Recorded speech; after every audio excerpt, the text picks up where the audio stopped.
জাহান্নামে যাবে শুধুমাত্র তার স্বামীকে একটা কথা বলার কারণে। বুখারী শরীফ 29 নম্বর হাদিস। উরিতুন নারা ফাইদা আকতারু আহলিহা নিসাউ ইয়াকফুর। নবীজি বলছেন অধিকাংশ নারীরা শুধু জাহান্নামে যাবে একটা কারণে, আর সেই কারণটা কি জানো? আমি মেরাজের রাত্রিতে গিয়ে দেখেছি উরিতুন নারা ফাইদা আকতারু আহলিহা নিসাউ ইয়াকফুর, অধিকাংশ নারীকে আল্লাহ জাহান্নামের মধ্যে দিয়েছে। আমি জিব্রাইলকে জিজ্ঞাসা করলাম, ভাই জিব্রাইল, কি লা ইয়াকফুরনা বিল্লাহ, এরা কি আল্লাহর সাথে কুফরি করেছে?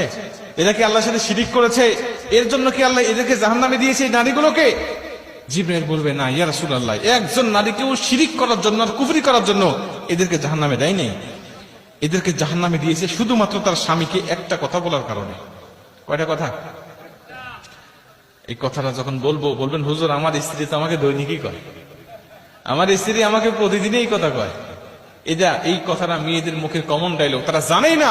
অথচ বুখারী শরীফের 29 নম্বর হাদিসে এই হাদিসটা বর্ণনা করা হয়েছে। যেমন তেমন হাদিস না, সহিহ সনদে বর্ণনা হয়েছে। জিব্রাইল বলছেন, ইয়া রাসূলুল্লাহ ওয়া ইয়াকফুরনাল আশিরা, এরা হলো স্বামীর অবাধ্য স্ত্রী ছিল, আর মাঝে মাঝে স্বামীকে একটা কথা বলতো। কি বলতো ইয়া রাসূলুল্লাহ?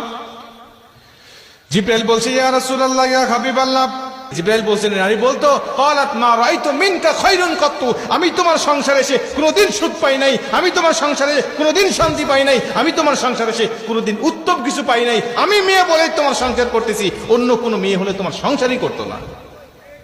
বলে সাথী আর মা বোনরা বলে না, এরা ভালো আছে।